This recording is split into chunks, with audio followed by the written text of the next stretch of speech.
Are you signed up to a direct debit that you pay that you don't necessarily use or need? Not at the moment. Yeah, 100%. Yeah, I've got a gym membership that I've never been to. No, I cancelled all of them. But I also asked, one have time, you yes. at one time? Yes, of course, of course. So they'd done a printout for me, and they said the direct debit had started since 2008 for £6.99 a month. What's your reaction every time that money used to leave your account? I'll be mad. How come we're still going out? So what was the turning point? Where did you go back and say, I need to cancel this? Because you said, mashallah, you've already cancelled it.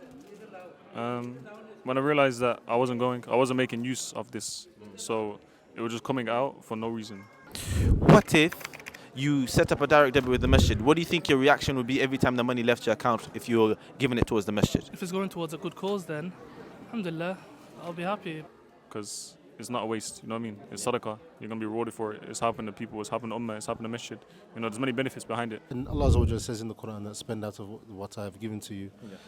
So we should do that for the sake of Allah. And not only that, we get an increase in our wealth without us even realizing, without us even knowing.